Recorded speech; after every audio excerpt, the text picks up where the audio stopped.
Pois bem, será que há diferença entre pecado no singular e pecados no plural? No Antigo Testamento essa diferença ela não existe, essa distinção não é feita. No Novo Testamento essa distinção é feita e é muito importante, muito significativa no Novo Testamento a diferença entre pecado no singular e pecados no plural. Vejamos então uma lista. Façamos uma lista de alguns lugares no Novo Testamento onde o termo grego hamartia é usado tanto no singular quanto no plural. Vejamos primeiro pecado no singular. Mateus capítulo 12, versículo 31.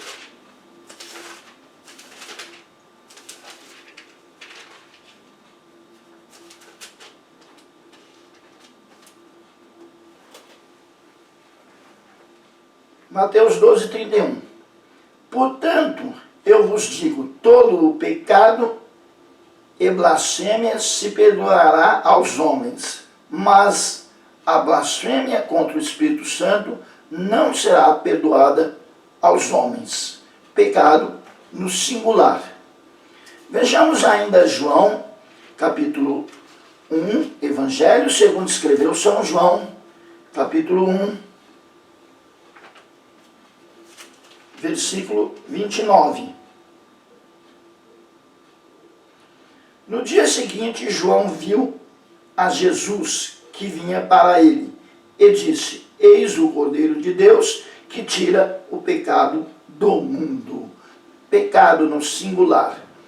Vejamos ainda Atos dos Apóstolos, capítulo 7, versículo de número 60. Atos dos Apóstolos, capítulo 7, versículo de número 60. E pondo-se de joelhos, clamou com grande voz: Senhor, não lhes impute este pecado. E tendo dito isso, adormeceu. Pecado no singular. Então, nós lemos aí alguns versículos acerca de pecado no singular. No nosso material nós temos vários outros que nós não vamos ler por uma questão de tempo. Pecado no singular. Pecado no plural. Vejamos pecado no plural.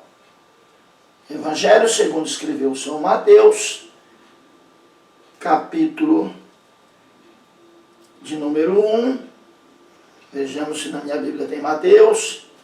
Evangelho segundo escreveu São João capítulo 1, versículo número 21.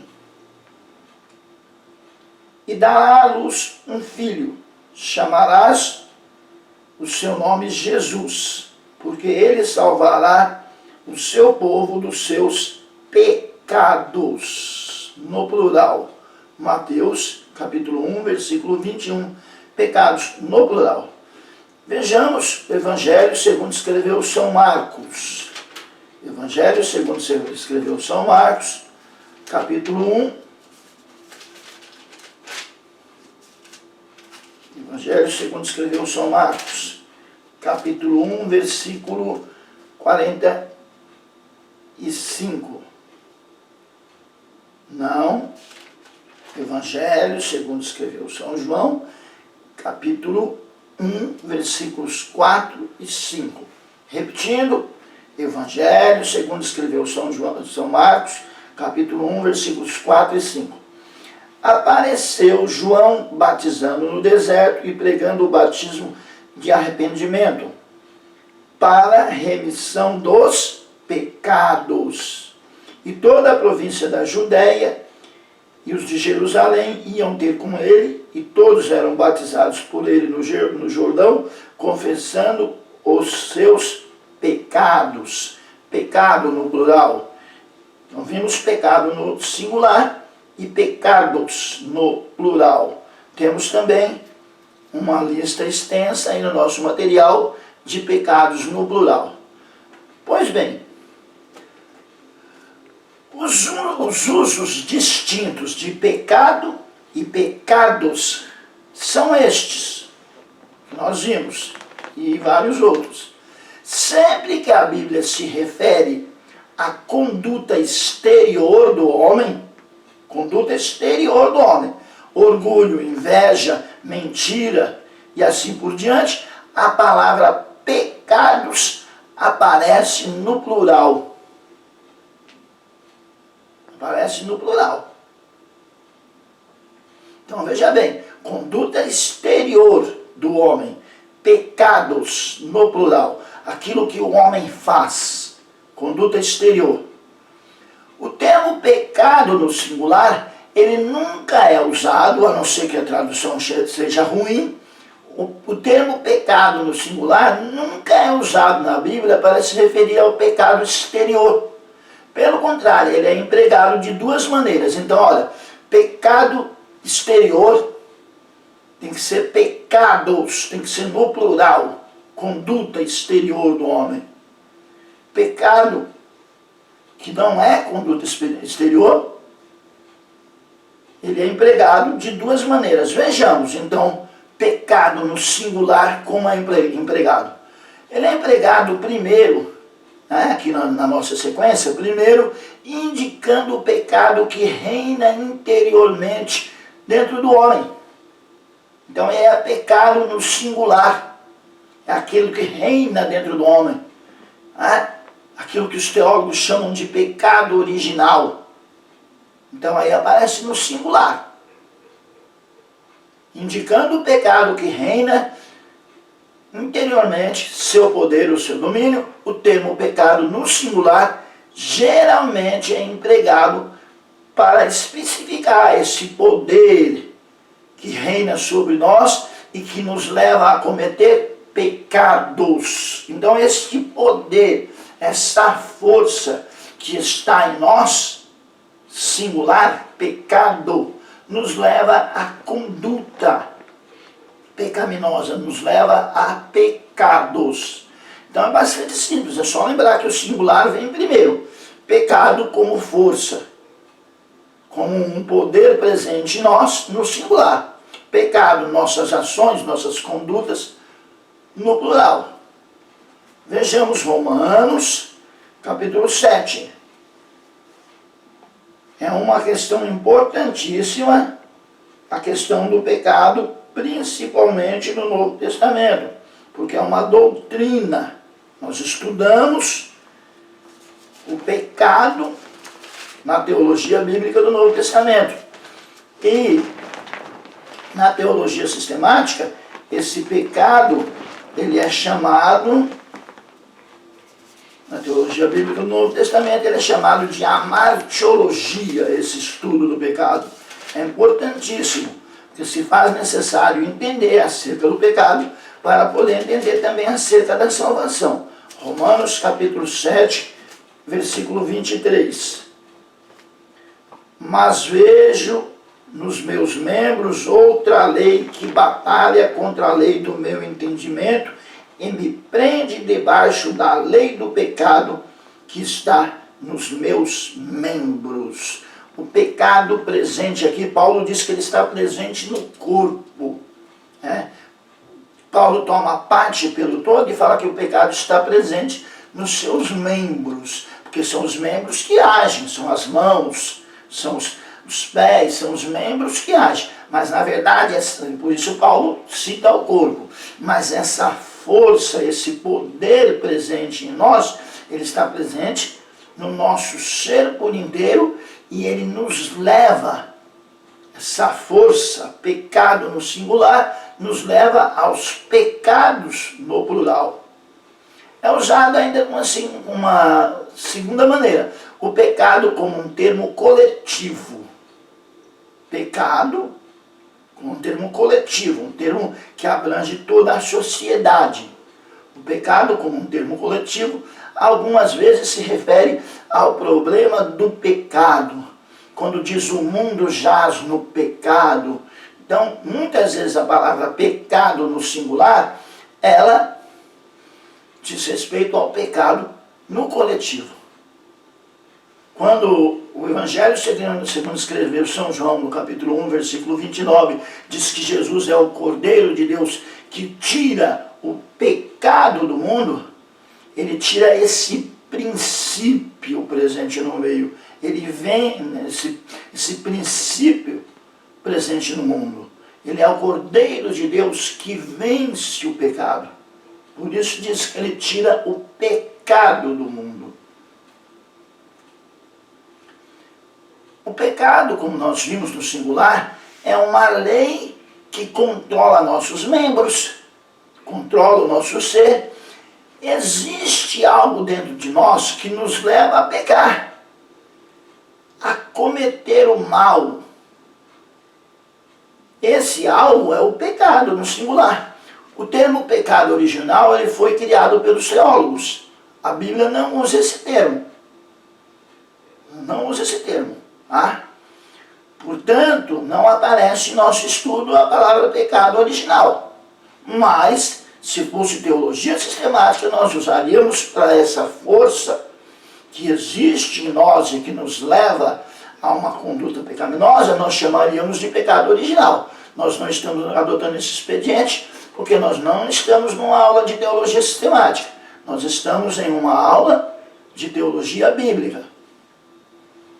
Deus perdoa os nossos pecados, no plural. Deus perdoa os nossos pecados. Sempre que a Bíblia fala de Deus perdoando o pecado, ela sempre usa pecados no plural. O perdão que precisamos receber é dos pecados que cometemos na nossa conduta exterior. Esse pecado original que nós recebemos de Adão, não é dele que nós temos que ser perdoados. Já já nós vamos falar dele. Vamos falar primeiro dos pecados. Deus perdoa os nossos pecados, a nossa conduta. Ele perdoa a nossa conduta exterior. Sempre no plural, pecados. Com respeito à questão da natureza pecaminosa dentro de nós, do chamado pecado original, esta não pode ser solucionada somente com perdão. É por isso que a Bíblia não diz que Deus perdoa o pecado. Ela diz que Deus perdoa os pecados. Porque para a natureza pecaminosa, para o pecado original, o perdão só não basta. Seria um erro dizer que Deus perdoa o pecado e usar no singular. Porque ele não, no caso do pecado, ele não só perdoa. Não só perdoa. Olha o que Paulo explica.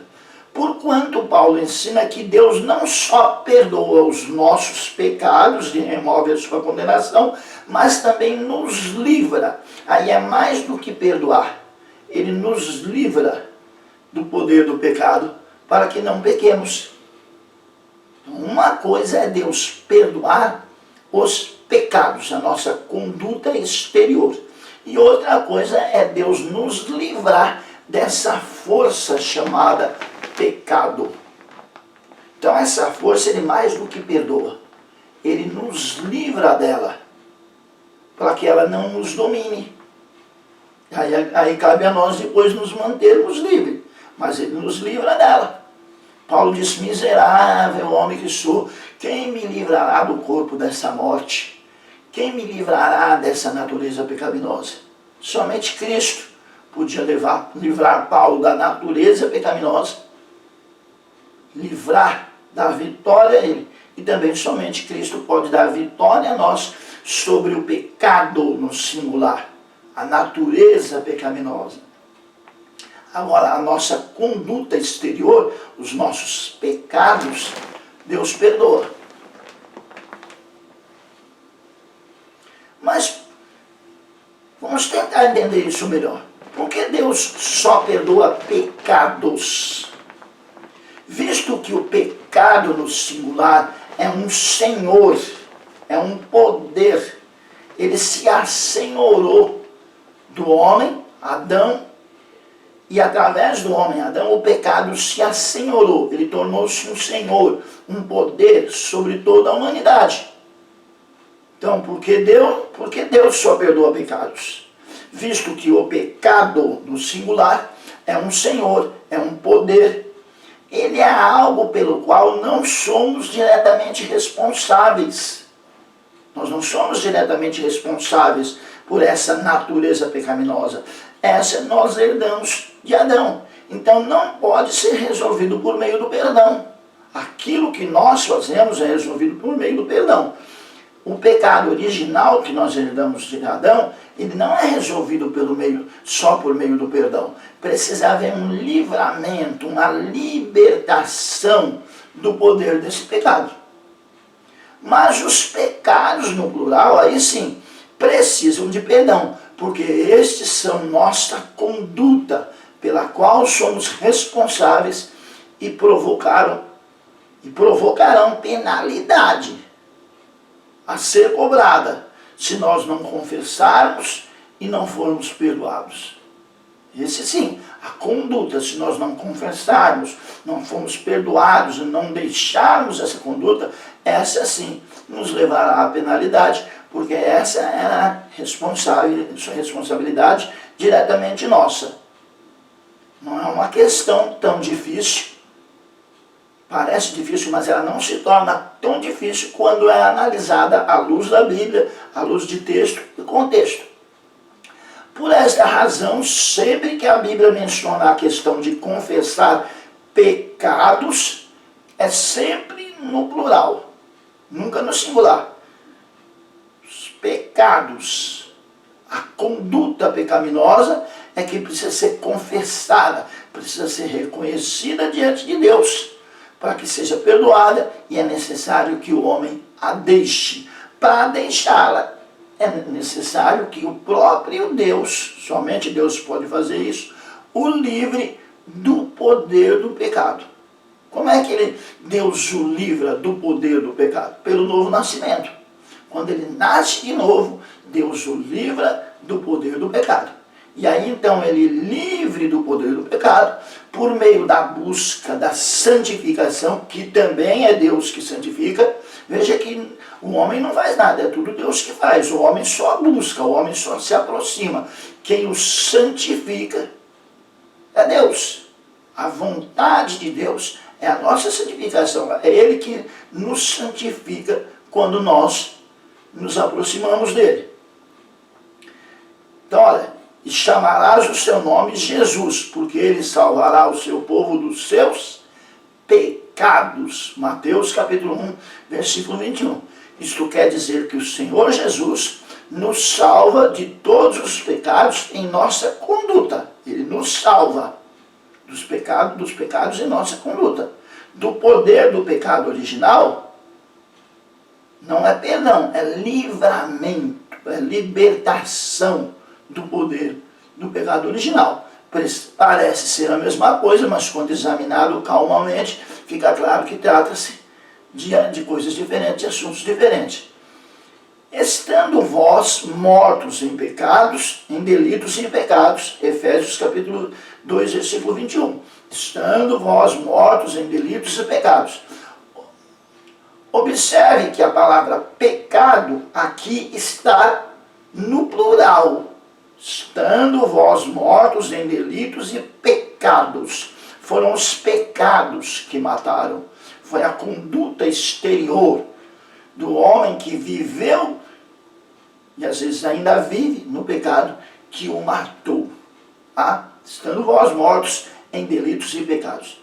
Quer dizer que passamos as nossas vidas em pecados. Assim que nós tomamos consciência, deixamos a nossa infância, nós começamos a passar a nossa vida em pecado. Tais como orgulho, impureza, inveja e assim por diante. Estamos mortos em pecados no plural e não em pecado no singular. O pecado não se refere à conduta do homem. No singular, não. Veja que nós estamos insistindo, para que fique bem claro. O pecado não se refere à conduta do homem. No singular, não. E, portanto, não requer confissão. Esse não precisa confessar. Esse está patente que nós herdamos de Adão. O pecado não se refere à conduta do homem e, portanto, não requer confissão. Mas o termo pecados significa a conduta do homem, exigindo confissão a ser feita. A morte de Cristo é para nos salvar dos pecados, no plural, pecados. Finalmente, vamos concluir a discussão sobre esse assunto, pecado e pecados, consultando, fazendo uma alusão, uma consulta ao livro dos Romanos, a carta de Paulo aos Romanos. A carta de Paulo aos Romanos, em seus primeiros 8 capítulos, tratam especialmente da questão do pecado. Então, os primeiros 8 capítulos tratam da questão do pecado. A primeira divisão, do que vai do capítulo 1, versículo 1, ao capítulo 5, versículo 11, trata do pecado no plural. Então, você quer ver Paulo aos Romanos tratando da nossa conduta pecaminosa? Então leia Romanos do capítulo 1, versículo 1 ao capítulo 5, versículo 11. Ali Paulo trata do pecado no plural, da nossa conduta pecaminosa, nossa conduta exterior pecaminosa. Do capítulo 5, versículo 12 ao capítulo 8, versículo 39, temos a segunda divisão, em que Paulo trata o problema do pecado no singular. Aí ele não está falando mais da conduta exterior. Ele está falando daquela força em nós que os teólogos chamam de pecado original.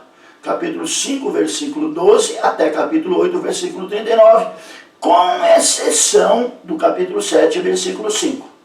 Dentro dessa seção, há uma exceção. Ele usa o plural no capítulo 7, versículo 5. Então, primeira divisão, capítulo 1, versículo 1 ao capítulo 5, versículo 11, pecados, no plural, conduta pecaminosa. Segunda divisão, capítulo 5, versículo 12 a 8:39, com exceção do capítulo 7, versículo 5, pecado no plural.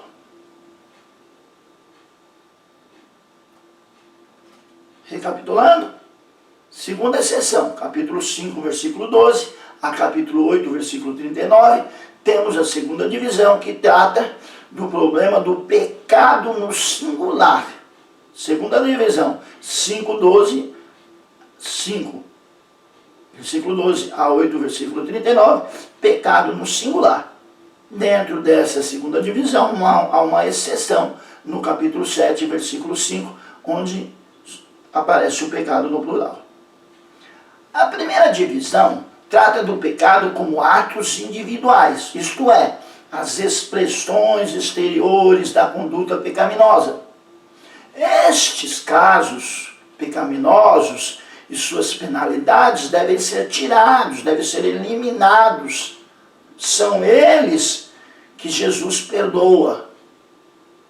Por isso o Senhor Jesus veio para levar os nossos pecados. A segunda parte mostra como Deus nos livra, e aí nós não estamos usando a palavra perdoa, nós estamos usando a palavra livra. A segunda divisão mostra como Deus nos livra do pecado que reina sobre nós. Como ele faz isso? Exatamente como ele tem perdoado todos os nossos muitos pecados, com o seu poder, através de Cristo. Só que aí, no caso, no singular, não se usa o termo perdoar, quando se está fazendo um estudo minucioso, se usa o termo livrar. Ele não só perdoa os nossos pecados e remove sua condenação, porque pecados no plural leva à condenação. Ele não só perdoa os nossos pecados e remove sua condenação, mas também nos livra do poder do pecado, já para que não pequemos antes, como nós já dissemos anteriormente. A primeira divisão trata com o sangue precioso.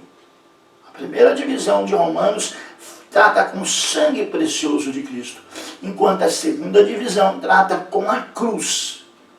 A ressurreição, nessa primeira parte, ela aponta para a ressurreição do Senhor, Ele sendo ressuscitado. Na segunda parte, aponta para a nossa ressurreição. Quando nós aceitamos a Cristo como Salvador, nós ressuscitamos, nós nascemos de novo, nós escapamos da morte em que estávamos mortos em ofensas e delitos, como diz Efésios capítulo 1, versículos 1 ao 3.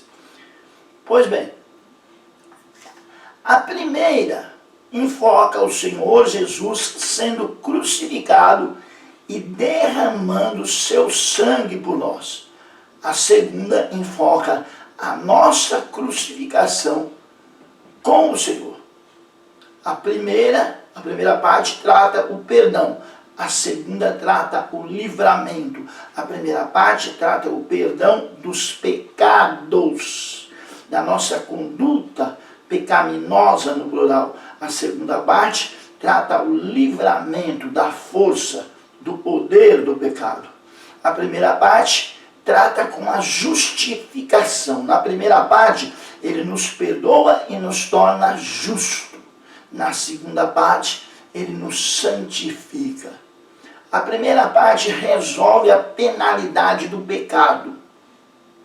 Quando Paulo escreve a primeira parte, ele escreve para resolver a penalidade do pecado.